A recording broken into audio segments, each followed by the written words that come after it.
देखिए question, a charged capacitor is filled by a dielectric. Now compare the electric field and stored energy before and after in between plates. अब ये conceptual question है।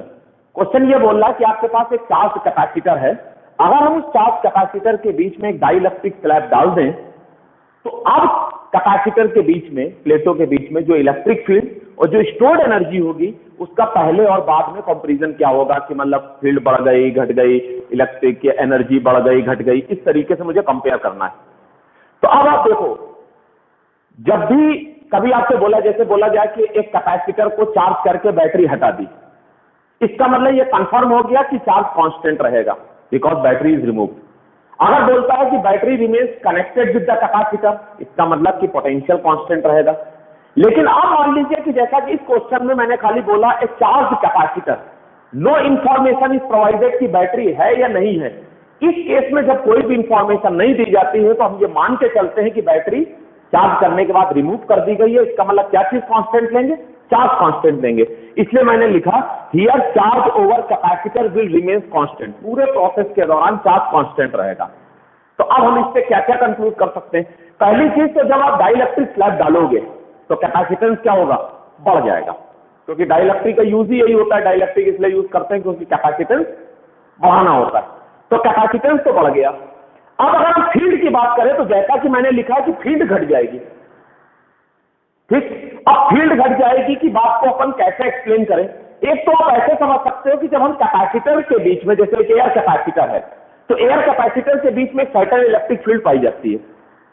जब हम उसके अंदर dielectric रखते हैं तो डाइलेक्ट्रिक के अंदर जो इंडक्शन होता है वो अपनी एक खुद की इंड्यूस इलेक्ट्रिक फील्ड बनाता है।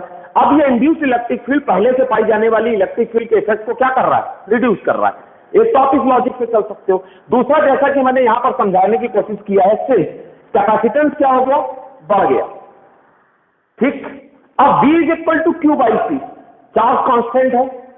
इसका मतलब कि अगर कैपेसिटेंस बढ़ गया तो 100% प्लेटों के बीच का पोटेंशियल डिफरेंस क्या हो गया? घट गया। अब पोटेंशियल डिफरेंस घट गया, अब चलते हैं E is equal to V by D, separation constant है। अगर पोटेंशियल घट गया तो 100% इलेक्ट्रिक फील्ड भी क्या हो गई? घट गई। इसका मतलब कि नई इलेक्ट्रिक फील्ड पहले वाली इलेक्ट्रिक फील्ड से कम हो जाएगी। अब तीसरे नंबर पर आता है एनर्जी स्टोरेज की बात करें तो हमने यहां पर लिखा कि नई एनर्जी पहले वाली एनर्जी से कम होगी। अब लॉजिक क्या होगा? चार्ज कांस्टेंट है तो स्टोर्ड एनर्जी का भी can use the relation U is equal to Q square upon 2C। Charge constant, that means U inversely proportional to C। Capacitance बढ़ गया, इसका मतलब स्टोर्ड एनर्जी कम हो जाएगी। क्लियर? अब इसी तरीके से कॉन्सेप्ट से मिलता जुलता एक दूसरा क्वेश्चन ये है, if the separation between a parallel plate charged capacitor is increased by an insulating handle, discuss about the electric field before and after between plates।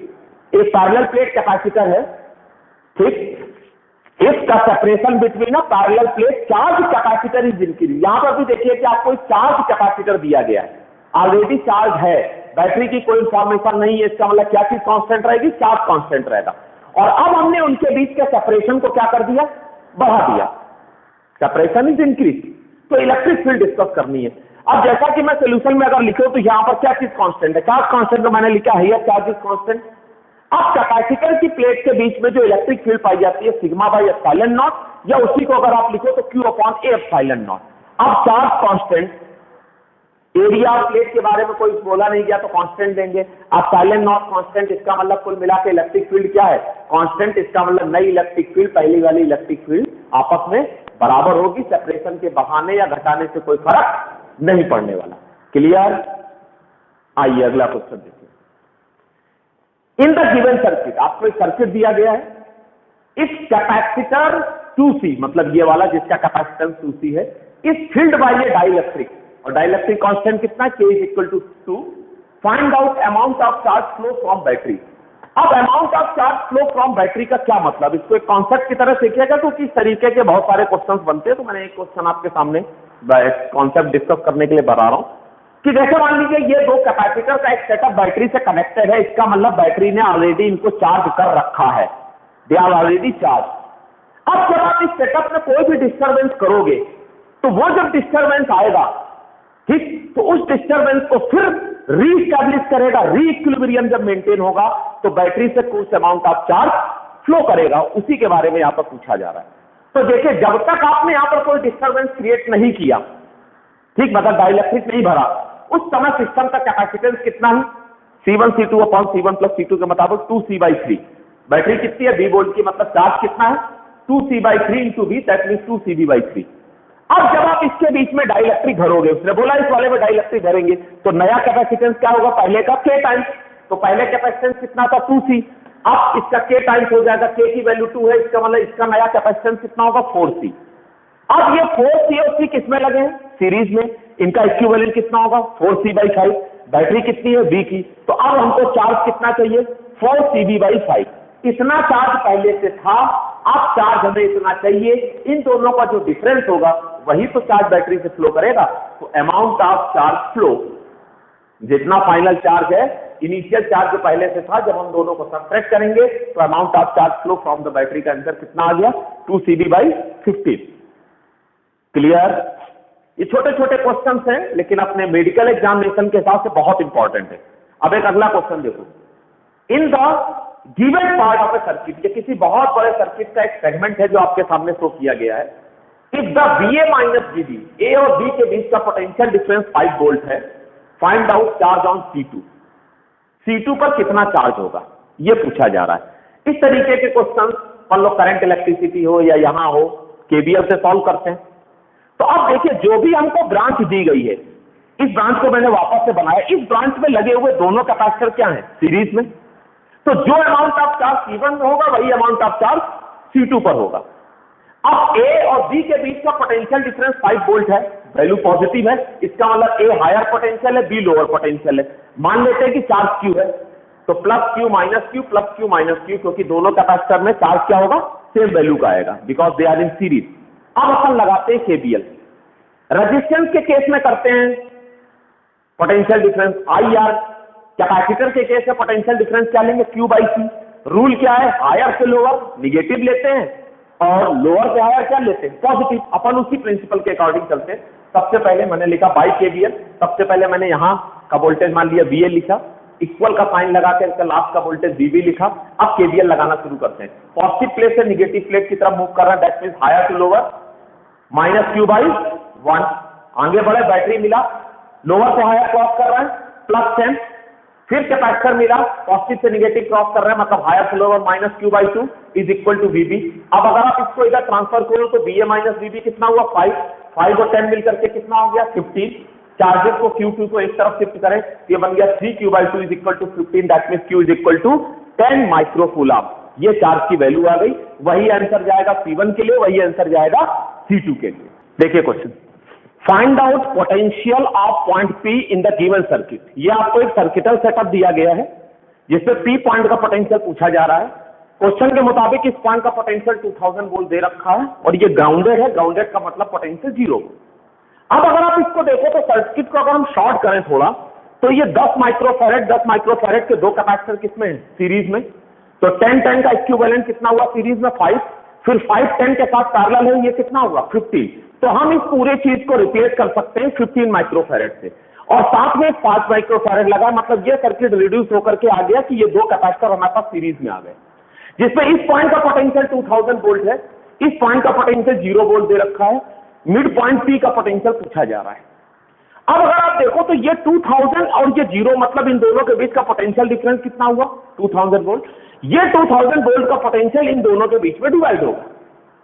अब अगर आप सीरीज की बात करो तो सीरीज में Q is equal to CB के मुताबिक अगर चलो तो चार्ज कांस्टेंट है, इसका मतलब V inversely proportional to C। इसका मतलब कि जो यहाँ पर पोटेंशियल डिफरेंस डेवलप होगा वो उसके कैपेसिटेंस के इनवर्सली प्रोपोर्शनल ऑर्डर में जाएगा।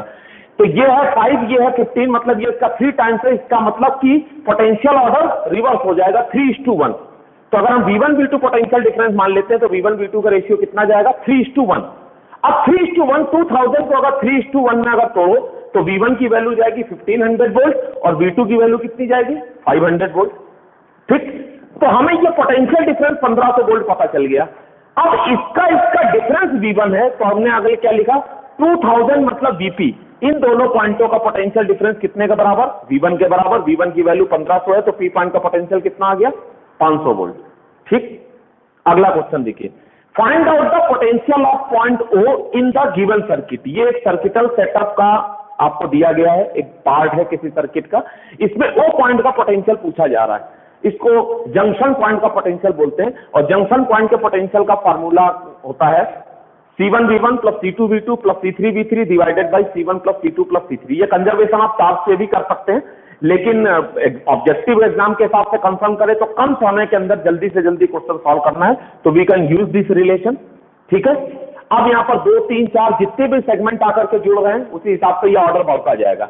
अब C1V1 जैसे ले लीजिए 5:2, फिर यहां बढ़े 1:10, फिर यहां है 1:20 divided by C1 plus C2 plus C3, मतलब 2 प्लस 1 प्लस 1, तो ये हुआ 10, 20, 20, 40 डिवाइडेड बाई 4 कितना आ गया 10 वोल्ट। ठीक, अगला क्वेश्चन देखिए, find out the ratio of charges on C2 and C3 in the given circuit. ये आपको एक सर्किट दे रखा है, 1 माइक्रोफैरड, 2 माइक्रोफैरड, 3 माइक्रोफैरड और 15 वोल्ट की बैटरी है। आपको C2 और C3 पर पाए जाने वाले चार्जेस का रेशियो चाहिए। आप एक चीज देखो कि ये वाला जो 15 वोल्ट की बैटरी है, यही पोटेंशियल यहां पर आएगा, यही पोटेंशियल यहां पर आएगा, मतलब इस सेटअप के क्रॉस भी 15 वोल्ट मिलेगा, इस सेटअप के क्रॉस भी 15 वोल्ट मिलेगा।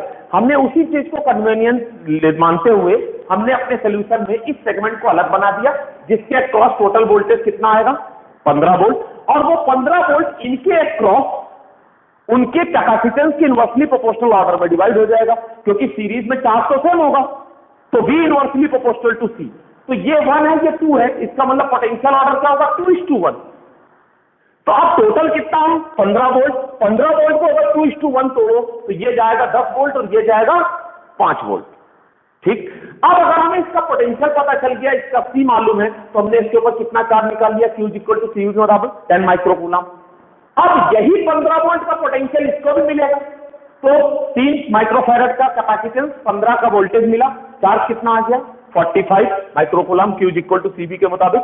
अब हमको Q2 और Q3 का रेशियो चाहिए, 10 divided by 45, that becomes 2 divided by 9। Clear, अगला question, find out equivalent capacitance across points A and B in the given circuit. ये आपको एक सर्किट दिया गया है जिसमें सारे के सारे C वैल्यू के कैपेसिटेंस, हमें A और B के बीच का पोटेंशियल डिफरेंस चाहिए। अब यहां पर आप देखो, मैंने वापस से सर्किट को बनाया, इसमें इस पॉइंट और इस पॉइंट का पोटेंशियल क्या होगा सेम, हमने नंबरिंग कर दी, 1 नंबर, 2 नंबर, 3 नंबर, 4 नंबर, ये नंबरिंग कर दी, तो 1 नंबर और 2 नंबर का पोटेंशियल सेम होगा, तो इन दोनों का हमने एक नोडल बना लिया यहां पर 1 और 2। ये 3 नंबर वाला पॉइंट बना, ये 4 नंबर वाला पॉइंट वाला, 4 नंबर वाले से कनेक्शन निकला है पॉइंट A और 1 नंबर वाले से कनेक्शन निकला है B। अब अगर आप सर्किट में देखो तो 3 और 1 के बीच में एक कैपेसिटर जुड़ा है, 4 और 3 के बीच में एक कैपेसिटर जुड़ा है, ये वाला कैपेसिटर 3 और 2 के बीच में जुड़ा है, तो 3 और 2 के बीच में हमने इस कैपेसिटर को जोड़ दिया, और अब ये कैपेसिटर बचा जो कि 4 और 2 के बीच में बचा है, तो 4 और 2 के बीच में हमने ये कैपेसिटर जोड़ दिया। हमने इसका थोड़ा सा शेप चेंज किया, क्योंकि हम क्वेश्चन तो बदल नहीं सकते, केवल उसको ऐसे शेप में लावे जिसमें आसानी से सीरीज पैरेलल देख सके। अब यहां पर देखो, ये दोनों किसमें लगे हैं पैरेलल में, तो C का पैरेलल कितना हुआ 2C, फिर ये 2C के साथ क्या जाएगा सीरीज, मतलब 2C/3, फिर ये 2C/3 C के साथ क्या जाएगा पैरेलल। तो पहले मैंने इसको सॉल्व किया, ये बना 2C/3, फिर C के साथ पैरेलल, दोनों का सम किया कितना गया 5C/3। आइए देखिए, अब मैं डिस्कस करता हूं कि जैसे एक कैपेसिटर, एक पैरेलल प्लेट कैपेसिटर के अंदर कई सारे डाइलेक्ट्रिक्स फिल कर दिए गए, तो उस पर बेस्ड क्वेश्चनों को किस तरीके से सॉल्व करते हैं। इसके 2 स्टैंडर्ड केस मैंने लिए। जैसे एक केस आपको दे दिया गया कि एक पैरेलल प्लेट कैपेसिटर है जिसका प्लेट एरिया A है, सेपरेशन D है, और इसमें हमने इसके एरिया को हाफ करते हुए 2 तरीके के डाइलेक्ट्रिक, जैसा कि मैंने फिगर में रिप्रेजेंट किया, अपर हाफ में एक डाइलेक्ट्रिक भर दिया जिसका डाइलेक्ट्रिक कांस्टेंट K1 है, और लोअर हाफ में हमने दूसरा डाइलेक्ट्रिक भर दिया जिसका डाइलेक्ट्रिक कांस्टेंट कितना है K2। इस केस में अपन क्या करेंगे, जहां से डाइलेक्ट्रिक्स की बाउंड्री एक दूसरे को डिस्क्रिमिनेट कर रही, वहां से इसको कट कर देंगे। जैसे ही कट करेंगे तो ये हमारे पास 2 कैपेसिटर जनरेट हो जाएंगे। ठीक, एक कैपेसिटर ये, एक कैपेसिटर ये, सेपरेशन दोनों का D है, एरिया हाफ हाफ हो गया। अब कैपेसिटर का कैपेसिटेंस होता है एप्सिलॉन नॉट A/D, इसके अकॉर्डिंग इसका कैपेसिटेंस लिख लिया 2 एप्सिलॉन नॉट K1/2D, और इसका लिख लिया एप्सिलॉन नॉट K2A/2D। अब ये दोनों पैरेलल में है तो पैरेलल का फॉर्मूला लगा दिया C1 प्लस C2, इससे C इक्विवेलेंट आ गया। अब K इक्विवेलेंट का क्या मतलब है? K इक्विवेलेंट का मतलब है कि अगर हम इन दोनों डाइलेक्ट्रिक्स को यहां से रिप्लेस करके एक सिंगल स्लैब रखें डाइलेक्ट्रिक की और वो ऐसा डाइलेक्ट्रिक सेलेक्ट करें, उसका डाइलेक्ट्रिक कांस्टेंट की वैल्यू ऐसी हो जिससे सिस्टम का C चेंज ना हो, तो वो जब अपन करते हैं तो इसका जो रिजल्ट आता है that is K1 plus K2/2। अब सपोज मान लीजिए कि अब अगर हम जनरल बात करें, यहां पर हम इसको इक्वली करते करते बहुत तरीके के डिफरेंट मटेरियल्स के अगर स्लैब भर दें, मान लीजिए हमने ऊपर से नीचे तक ऐसे n स्लैब्स भर दिए, ठीक है, K1 K2 K3 K4 dash Kn तक, अगर अलग अलग तरीके के कई सारे डाइलेक्ट्रिक्स अगर भर दिए, सपोज n स्लैब्स भर दिया, तो K इक्विवेलेंट का जो जनरल फार्मूला बनता है that is K1 plus K2, ठीक, dash plus Kn divided by n। जैसे 2 के केस में आया K1 प्लस K2/2, ऐसे 3 होगा तो K1 plus K2 plus K3/3। तो अगर हम इसको जनरलाइज करें तो K1 plus K2 plus K3 dash Kn divided by n। ये क्या होगा कि ये आपके पास एक तरीके का पॉकेट रॉकेट बन गया जो कि ऑब्जेक्टिव क्वेश्चंस पर इमीडिएट सॉल्व करने में आपकी बहुत हेल्प करेगा। इसी तरीके से देखिए, इसी में दूसरा स्टैंडर्ड केस है, केस नंबर 2।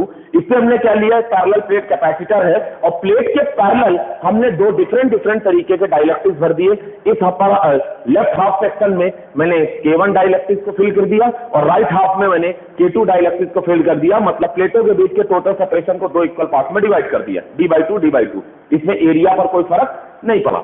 अब इसको सॉल्व करने के लिए जहां से डाइलेक्ट्रिक दो अलग अलग डिस्क्रिमिनेट हो रहे हैं वहां से इसको कट अगर कर दें तो ये मैंने देखिए अगली फिगर में दिखाया, यहां पर दो कैपेसिटर्स आपके जनरेट होंगे। अब ये जो दो कैपेसिटर्स आपके जनरेट हुए, इसमें मान लेते हैं कि इसका डाइलेक्ट्रिक, इसका कैपेसिटेंस C1 है, इसका कैपेसिटेंस C2 है। तो अगर हम इसका कैपेसिटेंस का फार्मूला लगाएं ε0A/d, उसके अकॉर्डिंग ये बन जाएगा ε0 K1A/d/2, तो 2 रिवर्स होकर के ऊपर जाएगा तो ये बन जाएगा 2 ε0 K1/d और ये बन जाएगा 2 ε0 K2A/d। अब ये दोनों किसमें है? अगर टर्मिनल्स के क्रॉस देखें तो ये दोनों सीरीज में, सीरीज का फार्मूला लगा दिया C1 C2/C1 प्लस C2, इससे आपके पास C इक्विवेलेंट आ गया ε0 A/d 2 K1 K2/K1 plus K2, ठीक, ये आ गया। अब बात आती है कि इसमें K इक्विवेलेंट क्या होगा, तो इसका जो K इक्विवेलेंट होगा that is 2/K equivalent is equal to 1/K1 plus 1/K2। अगर यहीं पर अगर हम 3 स्लैब्स अगर भर देते तो ये फार्मूला बन जाता 3/K equivalent 1/K1 plus 1/K2 plus 1/K3। It means अगर हम इसको जनरलाइज करें तो इन जनरल इसका रिलेशन बनेगा n/K equivalent is equal to 1/K1 plus 1/K2 plus dash 1/Kn। और अभी 2-3 साल पहले इसी पर बेस्ड एक क्वेश्चन ऑलरेडी एग्जाम में आ चुका है जो इसी पैटर्न का था, उसमें इन्हीं कॉन्सेप्टों का इस्तेमाल करके सिस्टम का K इक्विवेलेंट निकालना है, ठीक। तो अब चलिए मैं उस क्वेश्चन को डिस्कस करता हूं, ये ऑलरेडी एग्जाम का आया हुआ क्वेश्चन है। जैसे यहां पर लिया है find out the equivalent dielectric constant. ये आपको एक कैपेसिटर का सेटअप दिया गया है जिसमें कई अलग अलग तरीके के डाइलेक्ट्रिक्स भरे गए हैं और मुझे इस सिस्टम का K इक्विवेलेंट निकालना है। यहां पर देखिए टोटल प्लेट एरिया A है, लेकिन यहां पर जो हमने 3 अलग अलग सेक्शन में डिवाइड किया है तो उसको मैंने क्लियर कट कर दिया है कि एरिया को मैंने 3 इक्वल पार्ट में डिवाइड किया है, A/3 A/3 A/3। अब मेरे को इसका K इक्विवेलेंट निकालना है। तो सबसे पहले मैं क्या किया, एक कट यहां से लगेगा और 3 कैपेसिटर ये बनेंगे जैसा कि मैंने इस फिगर में दिखाया है। एक ये वाला कैपेसिटर अलग हो गया और ये 3 कैपेसिटर अलग अलग हो गए। इन तीनों का ये वाली प्लेट एक जगह पर कनेक्टेड है और इनकी ये वाली तीनों प्लेटें एक जगह पर कनेक्टेड है। इस तरीके से मुझे दिख रहा है कि ये 3 कैपेसिटर किसमें लगे हुए हैं आपस में पैरेलल, फिर ये इसके साथ क्या है सीरीज में। अब K इक्विवेलेंट निकालने के लिए स्टेप बाय स्टेप चलते हैं। सबसे पहले इन पर बात करें, इसीलिए देखिए मैंने इसको एक डॉटेड लाइन से सर्किल कर रखा है कि ये वाले जो 3 कैपेसिटर्स हैं ये आपके पास पैरेलल में है और पैरेलल में लगे हुए कैपेसिटर के अलग अगर आप देखो तो K इक्विवेलेंट का फार्मूला क्या है, K1 plus K2 dash Kn divided by n। तो यहां पर 3 है तो इसका K इक्विवेलेंट कितना बन जाएगा, K2 plus K3 plus K4/3, K2 plus K3 plus K4/3। इसको रिप्लेस करके इसका मैंने इक्विवेलेंट K निकाल दिया। अब अगली फिगर में मैंने क्या किया, ये तो एज इट इज है, इतने को हटा करके मैंने एक ऐसा कैपेसिटर बनाया जिसके अंदर डाइलेक्ट्रिक कौन सा भरा हुआ है, K डैश। मतलब ये फिगर सिंप्लीफाई होकर के अब इसमें आ गई। अब अगर आप इस वाले को देखो तो यहां पर 2 कैपेसिटर किसमें लगे हुए, सीरीज में लगे हैं। और अगर सीरीज में लगे हैं तो सीरीज के लिए इक्विवेलेंट का फार्मूला आपके पास क्या रखा हुआ है, सीरीज के लिए इक्विवेलेंट के पास का आपके पास फार्मूला है n/K equivalent is equal to 1/K1 plus 1/K2 plus dash 1/Kn in general ठीक, तो यहां पर 2 का केस है तो n की वैल्यू कितनी आ गई 2, तो 2 upon K equivalent is equal to 1 upon k1 plus 1 upon k dash. फिर k डैश की ये वैल्यू उठा करके जब आप यहां पर रखोगे तो ये बनेगा 2 upon K equivalent is equal to 1 upon k1 plus 3 reverse होकर ऊपर गया 3 divided by k2 plus k3 plus k4। ये है आपका आंसर और ये एज इट इज क्वेश्चन वो है जो एग्जाम में आ चुका है। देखिए अगला question, find out charge on 3 microfarad in the given circuit. आपको इस सर्किट में 3 माइक्रोफैरेड का एक कैपेसिटर दे रखा है जिस पर मेरे को चार्ज की वैल्यू निकालनी है। चलिए इस क्वेश्चन को सिंप्लीफाई करते हैं। तो मैंने सॉल्यूशन में वापस से फिगर को बनाया, पूरा ड्रॉ किया और अब हम इसको केसीएल से सॉल्व करेंगे। ठीक है, अब देखिए मान लेते हैं अगर हम इस पॉइंट का वोल्टेज अगर 0 वोल्ट है, ये 0 वोल्ट होगा, ये भी 0 वोल्ट होगा, ये भी 0 वोल्ट होगा क्योंकि आइडियल कंडक्टर से कनेक्टेड है। अब ये बैटरी 20 वोल्ट की है, अगर ये 0 वोल्ट है तो बट नेचुरल है कि 20 वोल्ट होगा क्योंकि दोनों का डिफरेंस कितना आना चाहिए 20 वोल्ट। अगर ये 0 वोल्ट है तो ये 20 वोल्ट होगा क्योंकि दोनों का डिफरेंस कितना होगा 20 वोल्ट। मान लेते हैं इस जंक्शन पॉइंट का वोल्टेज V है। अब होगा क्या कि अगर हम केसीएल के अकॉर्डिंग बात करें तो किसी भी जंक्शन पे आने वाली जाने वाली करंट हमेशा बराबर होगी, या अगर हम चार्ज की बात करें तो किसी भी जंक्शन में जो चार्ज आएगा वही चार्ज आगे फ्लो करेगा, because charge can never be accumulate at any point, ठीक, because total charge is ultimately the conserve. तो अगर हम इस पॉइंट पर खड़े हो जाएं तो इधर से 3 चीजें आकर के इस जंक्शन पर आकर के ज्वाइन कर रही हैं, तो जो भी चार्ज आएगा वो टोटल आने वाला जाने वाला आपस में क्या होगा बराबर होगा। इसीलिए मैंने लिखा बाई केसीएल। तो चलिए साहब सबसे पहले अगर हम इस पर बात करें तो एक कैपेसिटर के लिए चार्ज की वैल्यू क्या होती है Q is equal to CV। तो अगर हम इसके अक्रॉस देखें तो पोटेंशियल डिफरेंस कितना बना V माइनस 20 और कैपेसिटेंस से मल्टीप्लाई कर दिया तो इसका चार्ज आ गया। इसी तरीके से इस जंक्शन पर अगर हम इस यूनिट की बात करें तो पोटेंशियल डिफरेंस कितना बना V माइनस 20, इसको 1 से मल्टीप्लाई करते हैं तो इसका चार्ज आ गया, ठीक, ये लिखा है। इसी तरीके से अगर हम इस पर बात करें तो इन दोनों का पोटेंशियल डिफरेंस कितना होगा V माइनस 0 और कैपेसिटेंस से मल्टीप्लाई करेंगे तो यहाँ का चार्ज आ जाएगा, सबका अलजेब्रिक सम 0 के बराबर कर दिया। इससे हमारे पास सिंप्लीफाई करेंगे तो वोल्टेज की वैल्यू कितनी आ गई 10 वोल्ट। इसका मतलब इस पॉइंट का वोल्टेज पता चल गया। अब इस पॉइंट का वोल्टेज पता होने से हमें क्या फायदा है, हमें किस पर निकालना है, चार्ज ऑन 3 माइक्रोफैरेड। फिर मैंने लिखा finally charge on 3 microfarad. 3 microfarad पर मान लेते हैं कि चार्ज की वैल्यू अगर Q है तो Q is equal to CV। 3 की वैल्यू कितनी है 3 और पोटेंशियल डिफरेंस कितना बना V minus 0, that means 10 minus 0। तो you are now able to find the value on 3 microfarad, how much 30 microcoulomb. Clear. आइए अगला क्वेश्चन देखिए, इसमें क्या लिखा है, find out VA minus VB। यहां पर 2 पॉइंट आपको दे रखे हैं, दोनों पॉइंटों के बीच का हमें पोटेंशियल डिफरेंस निकालना है इस सर्किट में, ठीक। सॉल्यूशन में वापस से मैंने फिगर को ड्रॉ किया। अब देखिए ये 12 वोल्ट है, अगर हम इस पॉइंट को 12 वोल्ट ले ले तो ये 0 वोल्ट होगा, तो पोटेंशियल डिफरेंस 12 वोल्ट हो गया। अब ये सिस्टम एक दूसरे के साथ पैरेलल में लगा है, इसका मतलब 12 वोल्ट यहां भी जाएगा, 12 वोल्ट इस जगह पर भी जाएगा, ठीक। अब 12 वोल्ट जब इसके क्रॉस जाएगा और 6 और 3 किस में लगे हैं सीरीज में, तो सीरीज में लगे तो 6 3 का सीरीज कितना हुआ 2, C1 C2 upon C1 plus C2 से, तो 2 माइक्रोफैरेड इसका इक्विवेलेंट आया। 12 का पोटेंशियल डिफरेंस है, चार्ज कितना फ्लो करेगा 24 माइक्रोकूलम। और जैसा मुझे पता है कि सीरीज में चार्जेस क्या होते हैं सेम होते हैं, प्लस 24 माइनस 24 प्लस 24 माइनस 24 को मैंने यहाँ पर डिस्प्ले कर दिया। उसी तरीके से अगर आप बात करें तो ये सिस्टम भी आपस में सीरीज है, पोटेंशियल डिफरेंस कितना है 12, 6 3 का पैरेलल सीरीज कितना हुआ 2, 12 की बैटरी 24 माइक्रोकूलम का चार्ज फ्लो किया, plus 24 minus 24 plus 24 minus 24। Clear. अब A और B पॉइंट के बीच का पोटेंशियल डिफरेंस निकालना है। हमने इसे A से B के बीच में क्या कर दिया, KVL लगा दिया। आप चाहो इस तरफ से लगा दो, आप चाहो इस तरफ से लगा दो, ठीक। या अगर आप बिना KVL के इसको सॉल्व करना चाहें तो आपको फॉर्मूला पता है कि जंक्शन पर, जैसे इस जंक्शन पर ये मिल रहा है, तो C1 V1 plus C2 V2 divided by C1 plus C2 अगर करोगे तो इस पॉइंट का पोटेंशियल आ जाएगा। उसी तरीके से अगर इसके लिए C1 V1 plus C2 V2 divided by C1 C2 करोगे तो इस पॉइंट का पोटेंशियल आ जाएगा। उससे भी, उस मेथड से भी सॉल्व कर सकते हैं। चलिए फिलहाल हमने इसको KVL से सॉल्व किया। A और B के बीच में इस रो से चलते हुए हमने इस पर KVL लगा दिया। सबसे पहले इस पॉइंट का पोटेंशियल लिखा, फिर इसको छोड़ करके लास्ट वाले का पोटेंशियल इक्वल करके लिख दिया। फिर अब KVL लगाते हैं तो हम इधर से अगर चलते हैं तो इस प्लेट को हम लोअर से हायर क्रॉस कर रहे हैं, that means plus Q by C। Q कितना है 24, कैपेसिटेंस कितना है 3। फिर आगे आते हैं, इस कैपेसिटर को हम क्रॉस कर रहे हैं from positive plate to negative plate, that means higher to lower, तो -24/6। VB को इधर ट्रांसफर करते तो VA माइनस VB, ये वैल्यू आ गई आपके पास 8 ट्रांसफर होके -8 आएगा, और ये आ गया आपका 4 उस तरफ जाएगा तो प्लस का 4, दैट मींस डिफरेंस वैल्यू कितनी आ गई -4 वोल्ट। तो ये हो गया A और B पॉइंट के बीच का पोटेंशियल। इस तरीके के क्वेश्चन में सबसे ज्यादा ये ध्यान रखिएगा कि वो पोटेंशियल डिफरेंस क्या पूछ रहा है, क्योंकि अगर इसी क्वेश्चन में VA माइनस VB की जगह पर अगर VB माइनस VA अगर पूछा जाएगा तो आंसर चेंज हो जाएगा, और ऑप्शन में कंफ्यूज करने के लिए आपको -4 वोल्ट और 4 वोल्ट दोनों ही देगा, इसलिए बी केयरफुल। नेक्स्ट क्वेश्चन है, calculate the capacitance of the given spherical capacitor. एक आपको स्फेरिकल कैपेसिटर दिया गया है जिसकी इनर रेडियस है 2 सेंटीमीटर, आउटर रेडियस है 3 सेंटीमीटर, और इनके बीच के गैप में जो कि कैपेसिटर बना रहा है, ठीक, इनके बीच में एक मीडियम भरा गया है जिसका डाइलेक्ट्रिक कांस्टेंट कितना है 3। अब स्फेरिकल कैपेसिटर के कैपेसिटेंस का फार्मूला होता है 4 पाई epsilon not R1 R2 upon R2 minus R1।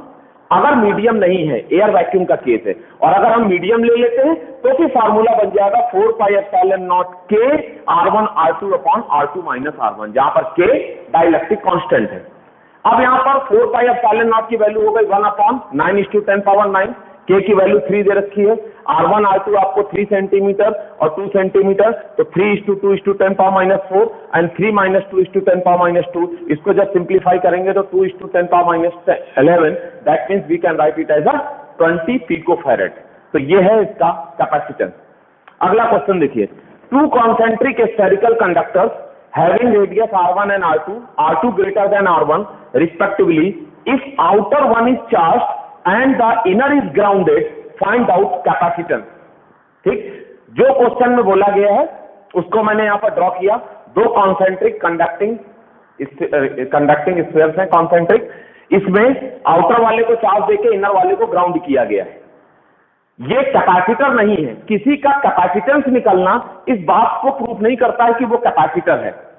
ठीक, जैसे इसका कैपेसिटेंस निकलेगा, but it is not the capacitor, it is basically the combination of 2 things. इसमें एक स्फेरिकल कैपेसिटर है और एक स्फेरिकल कंडक्टर है, ठीक, दोनों पैरेलल में कनेक्टेड हैं, तब जाकर के सिस्टम जनरेट होता है। क्योंकि स्फेरिकल कैपेसिटर क्या होता है, अंदर वाले को चार्ज देके बाहर वाले को ग्राउंड करते हैं, लेकिन ये एक स्पेसिफाइड केस है जिसमें बोला जा रहा है कि बाहर वाले को चार्ज देके अंदर वाले को ग्राउंड किया जाए। It is one of the most popular and most important article. अब इसका जब हम डेरिवेशन रिजल्ट देखते हैं तो इसके कैपेसिटेंस का फार्मूला आता है 4 पाई epsilon not R2 square upon R2 minus R1। ये मेरे डिस्कस करने का सिर्फ मकसद ही यही है कि ये फार्मूला आपके दिमाग में रहना चाहिए। ठीक, जैसे एक बार ये क्वेश्चन आ चुका है किसी किसके डायरेक्टली प्रोपोर्शनल होगा, तो अगर आप 4 पाई एप्सिलॉन नॉट को हटा दो तो किसके डायरेक्टली प्रोपोर्शनल जाएगा, R2 square upon R2 minus R1। तो just for the purpose of फार्मूले के पॉइंट ऑफ व्यू से मैंने इसको डिस्कस किया कि जब ये केस दिया जाए तो फिर अपन लोग इस फार्मूले का इस्तेमाल करेंगे। अगला क्वेश्चन देखिए, कभी कभी क्वेश्चन आता है मिक्सिंग ऑफ ड्रॉपलेट्स के ऊपर कि तमाम छोटी छोटी ड्रॉपलेट्स को मिलाकर के एक बड़ी ड्रॉप बना देते हैं, या एक बड़ी ड्रॉप को एन आइडेंटिकल छोटी ड्रॉप्स में ब्रेक कर देते हैं। तो जैसे यहाँ पर मैंने एक क्वेश्चन लिया, 125 identical droplets of mercury are mixed to form a big drop. 125 mercury की छोटी आइडेंटिकल ड्रॉप्स को मिलाकर के हम एक बड़ी ड्रॉप बनाते हैं। If the radius of each droplet is 3 centimeter and having charge 3 nanocoulomb, find out potential on the bigger drop। ठीक, कि बड़ी वाली ड्रॉप का पोटेंशियल क्या होगा। अब देखिए, इसमें छोटी और बड़ी ड्रॉप के पोटेंशियल के रिलेशंस आपस में होते हैं। V is equal to n⁻2/3 into V naught, जहां पर V क्या है, बड़ी वाली ड्रॉप का पोटेंशियल, V नॉट क्या है, छोटी ड्रॉप का पोटेंशियल, और n क्या है, number of droplet. Number of droplets आपको 125 दे रखी है। ये फार्मूला बहुत काम का है, बहुत इंपॉर्टेंट है, ये मिक्सिंग ऑफ ड्रॉपलेट्स में पोटेंशियल निकालने वाला। n की वैल्यू रखी 125, okay, 125 volt to the power 2/3, और ड्रॉपलेट्स मतलब स्फीयर, और स्फीयर का पोटेंशियल का फार्मूला होता है KQ/R। तो 125 को हम लोग लिख सकते हैं 5 टू द पावर 3, 3 कैंसिल हो जाएगा तो 5 to the power 2, that means 25। K की वैल्यू 9:K मतलब 1/4 pi epsilon naught, that means 9:10⁹। Charge की वैल्यू दे रखी है 3 नैनोकूलम, 3:10⁻⁹, और रेडियस दे रखी है 3 सेंटीमीटर, 3:10⁻²। इसको जब आप सिंप्लीफाई करोगे तो 2.25 इंटू 10⁴ वोल्ट, ये होगा बड़ी वाली ड्रॉप के ऊपर पोटेंशियल। क्लियर। इसके बाद एक क्वेश्चन दिया है, write down the capacitance of the given conductors arrangement. आपको दो कॉन्सेंट्रिक कंडक्टर्स का एक अरेंजमेंट दिया गया है, इनर रेडियस ए, आउटर रेडियस बी, और इन दोनों को एक मेटालिक वायर से कनेक्ट कर दिया गया है। पूछा जा रहा है कि इसका कैपेसिटेंस कितना होगा। देखिए सोल्यूशन में क्या है कि जब आप इसको इससे कनेक्ट करोगे तो इलेक्ट्रोस्टैटिक प्रिंसिपल के मुताबिक पोटेंशियल को इक्वलाइज करने वाले के वजह से अंदर वाले का पूरा चार्ज कहां अपीयर होगा, बाहर वाले पर अपीयर होगा। इसका मतलब कि ये कंडक्ट जो बाहर वाला स्फीयर है ये हमारे लिए एक आइसोलेटेड स्फेरिकल कंडक्टर की तरह ट्रीट करेगा, और एक आइसोलेटेड स्फेरिकल कंडक्टर के कैपेसिटेंस का फार्मूला होता है 4πε0r, जहां पर r की जगह यहां पर रेडियस कितनी है b, तो इसके कैपेसिटेंस का फार्मूला होगा 4πε0b। छोटा बट कॉन्सेप्चुअल क्वेश्चन। देखिए क्वेश्चन क्या है, find out initial and final current as well as stored energy in the capacitor in the given circuit. आपको एक सर्किटल सेटअप दिया गया है जिसमें कुछ रेजिस्टेंस है, कैपेसिटर लगा है अलॉन्ग विद द बैटरी और एक की है। तो इसमें बोला जा रहा है इनिशियल करंट कितनी होगी, फाइनल करंट कितनी होगी, कैपेसिटर में कितनी एनर्जी स्टोर होगी। तो चलिए साहब, इनिशियल का मतलब क्या है, just the key is lock. जिस समय आप की को लॉक करते हो उस समय सर्किट में लगे हुए जितने भी कैपेसिटर होते हैं they behave as zero resistance wire. तो हमने देखे क्या किया, पहले केस में initially just the key is lock, उस समय जहां पर भी कैपेसिटर लगा था वो जीरो रेजिस्टेंस की तरह काम करेगा। तो मैंने यहां पर एक जीरो रेजिस्टेंस का वायर इमेजिन करके और सर्किट को कंप्लीट किया। अब आप देखिए जो भी करंट यहां से चलेगी, इस ब्रांच में रेजिस्टेंस, इस ब्रांच में रेजिस्टेंस, इसका मतलब ये सेटअप आपस में क्या होगा, पैरेलल। यहां पर 2 और 1 का सीरीज कितना हुआ 3, 6 3 का पैरेलल कितना 2, और 2 1 के साथ सीरीज हुआ 3, 12 वोल्ट की बैटरी है, करंट कितनी जाएगी 4 एम्पियर की। ये आपका इनिशियल हुआ। अब फाइनल का मतलब क्या है, finally that means steady state. Steady state का मतलब कि हम ये मान रहे हैं कि काफी समय बाद कैपेसिटर चार्ज हो जाएगा। जब कैपेसिटर चार्ज हो जाएगा तो कैपेसिटर वाली ब्रांच में फर्दर चार्ज और करंट का फ्लो स्टॉप हो जाएगा। That means it will behave like a open circuit, means infinite resistance wire.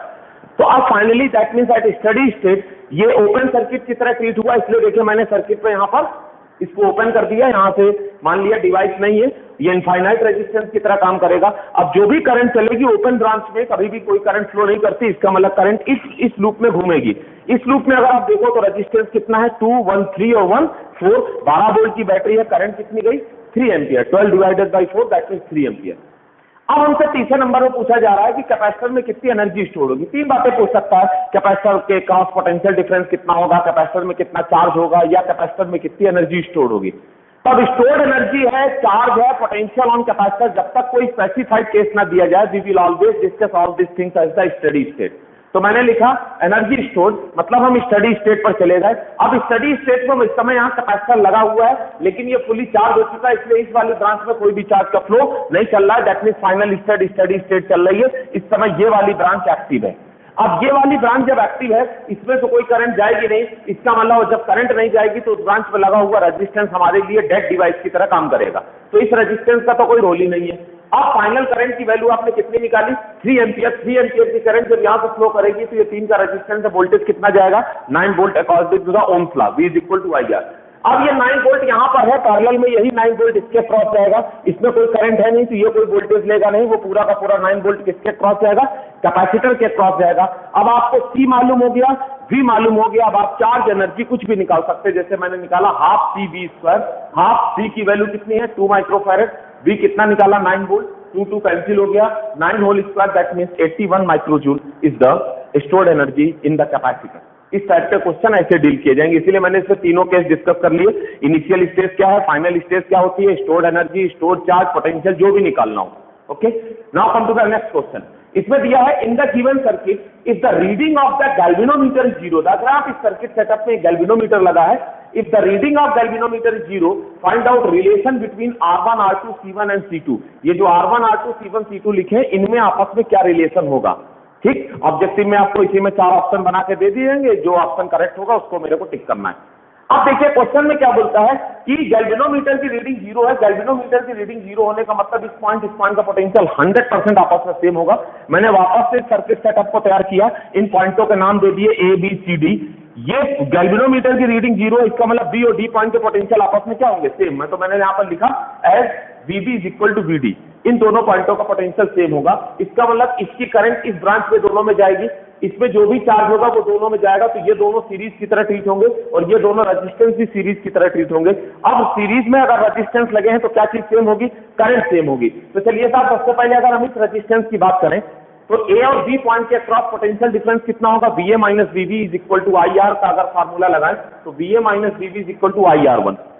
ठीक, इसी के चलते अगर हम इस ब्रांच पर आ जाएं तो देखिए ये इस दोनों, इसका कोई चार्ज करंट जाएगी, चार्ज है नहीं, कोई करंट इसमें फ्लो करेगा नहीं, तो ये दोनों कैपेसिटर क्या होंगे? सीरीज में। मान लेते हैं कि Q चार्ज है, तो इसके अक्रॉस देखिए पोटेंशियल डिफरेंस कितना होगा? VA minus VB is equal to Q by C1, V is equal to Q by C से, तो VA minus VB is equal to Q by C1। अब क्वेश्चन के मुताबिक B और D पॉइंट के potential आपस में सेम है। अगर ये दोनों पोटेंशियल सेम होगा, इसका मतलब इन दोनों इक्वेशनों का लेफ्ट हैंड साइड आपस में इक्वल होगा। अगर लेफ्ट हैंड साइड इक्वल है तो देखिए मैंने राइट हैंड साइड को आपस में इक्वलाइज कर दिया, पहला स्टेप कंप्लीट हुआ।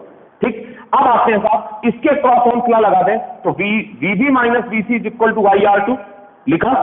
अब जो चार्ज इसमें जाएगा वही चार्ज इसमें जाएगा, इसके क्रॉस लगा दे V is equal to Q by C, तो पोटेंशियल डिफरेंस कितना हुआ? VD minus VC is equal to Q upon C2। ठीक, VB और VD आपस में बराबर है, ये दोनों आपस में बराबर है, मतलब दोनों इक्वेशनों का लेफ्ट हैंड साइड इक्वल होगा, तो मैंने राइट हैंड साइड को इक्वलाइज कर दिया। इक्वल करने से ये आया। अब अगर आप इन दोनों इक्वेशनों को आपस में डिवाइड करो, I कट जाएगा तो R1 बाई R2 आएगा, Q कट जाएगा तो राइट हैंड साइड में क्या मिलेगा? C2 by C1। Now you are getting the relation between R1 R2 C1 and C2। How much? R1 upon R2 is equal to C2 upon C1। देखिए question क्या है, find out time constant of the given circuit. एक आपको RC circuit दिया है जिसका time constant निकालना है, ये सर्किट सेटअप है। सबसे पहले तो ये समझिए कि किसी भी सर्किट का जो टाइम कांस्टेंट होता है वो R और C पे डिपेंड करता है। तो टाइम कांस्टेंट क्या होता है? R into C। अगर उसको जनरलाइज करें तो R equivalent into C equivalent. अब अगर हम किसी सर्किट में R और C की वैल्यू ना बदलें और उनका अरेंजमेंट ना बदलें, तो फिर चार्जिंग की बात करें या डिस्चार्जिंग की बात करें, सर्किट का टाइम कांस्टेंट वैल्यू चेंज नहीं होगी। तो हमने क्या किया, सॉल्यूशन में बैटरी को हटा करके इसको शॉर्ट कर दिया। मतलब हम कौन से मोड पे चले गए? डिस्चार्जिंग मोड पे। ना मैंने R की पोजीशन बदली, ना मैंने C की पोजीशन बदली, ना मैंने उनकी वैल्यू बदली। चाहे चार्जिंग मोड पर जाए चाहे डिस्चार्जिंग मोड पर जाए, टाइम कांस्टेंट का कोई फर्क नहीं पड़ता। तो जहां भी बैटरी लगी तो इसको शॉर्ट कर दिया। अब सर्किट डिस्चार्जिंग मोड पे आ गया। अब इस सिस्टम को चलाने के लिए सोर्स का काम कौन करेगा? कैपेसिटर। तो हमने कैपेसिटर की ये प्लेट पॉजिटिव ये नेगेटिव मान के यहाँ से करंट चलाते हैं। वो करंट अगर यहाँ पर आएगी तो इसमें भी जाएगी, इससे भी जाएगी। इसका मतलब ये दोनों रेजिस्टेंस इसके क्रॉस किसमें दिखेंगे? पैरेलल में। R का पैरेलल कितना हुआ? R/2। तो ये सिस्टम रिड्यूस होकर इस पे पहुंचा। अब इसको ये जो सोर्स इस्तेमाल कर रहा हो तो इस लूप में टोटल रेजिस्टेंस आपको कितना मिल रहा है? इक्विवेलेंट कितना है? R plus R/2। तो R इक्विवेलेंट आ गया 3R/2 और C इक्विवेलेंट के नाम पर सिर्फ यहाँ पर एक ही कैपेसिटर है तो C। टाइम कांस्टेंट का फार्मूला लगाया, tau is equal to R equivalent into C equivalent, तो आंसर आ गया 3RC/2। देखिए टाइम कांस्टेंट निकालने के ऊपर अगला क्वेश्चन भी मैंने लिया है इसी प्रैक्टिस पॉइंट ऑफ व्यू से। Calculate the time constant. अब ये एक आपको सर्किट सेटअप दिया गया जिसका टाइम कांस्टेंट निकालना है। वही प्रोसेस आएंगे, RC की वैल्यू नहीं बदलेंगे, उनकी पोजीशन नहीं बदलेंगे और इसको डिस्चार्जिंग मोड पर ले चलते हैं। हमने बैटरी को शॉर्ट कर दिया। जब बैटरी को शॉर्ट कर दिया, इसको सोर्स बना दिया, जो भी करंट यहां से चलेगी। अब यहां से आने के बाद देखो ये जीरो रेजिस्टेंस का पाथ मिल गया, तो ये रेजिस्टेंस शॉर्ट सर्किट हो जाएगा। करंट केवल इस लूप में घूमेगी और जब करंट इस लूप में घूमेगी तो रेजिस्टेंस के नाम पे सिर्फ क्या बचा? R1। कैपेसिटेंस कितना है? C। Tau is equal to RC के मुताबिक इसका टाइम कांस्टेंट कितना जाएगा? Tau is equal to R1 into C। ठीक, अब अगला क्वेश्चन देखिए। इफ ए कैपेसिटर ब्रैकेट में 2 microfarad is discharge by a resistance 10 ohm, find out the instant at which stored energy becomes 1/4 of the initial. एक आपके पास charge capacitor है 2 microfarad को, इसको 10 ओम के रेजिस्टेंस के साथ हम क्या कर रहे हैं? डिस्चार्ज कर रहे हैं। तो डिस्चार्ज कर रहे हैं तो आपको वो समय बताना है जिस समय उसके अंदर स्टोर्ड एनर्जी इनिशियल की रिड्यूस होकर के कितनी हो गई? 1/4 हो गई। तो एक्चुअली में सबसे बड़ी प्रॉब्लम तो आती है कि हमारे पास डिस्चार्जिंग का जो फार्मूला है वो चार्ज का फार्मूला है। सबसे पहले हम इस फार्मूले को एनर्जी के फार्मूले में कन्वर्ट करते हैं। तो जैसा कि देखिए मैंने यहाँ पे करके दिखाया, पहले तो दोनों तरफ स्क्वायर कर दीजिए, फिर 1/2C से मल्टीप्लाई कर दीजिए। ये क्या है? Instantaneous energy. ये क्या है? Initial energy. तो ये फार्मूला आपका एनर्जी के फार्मूले में कन्वर्ट हो गया, पहला स्टेप। अब इसके मुताबिक क्वेश्चन में बोला गया है कि पाई जाने वाली एनर्जी मैक्सिमम इनिशियल की कितनी है? 1/4, मतलब मैक्सिमम का 1/4।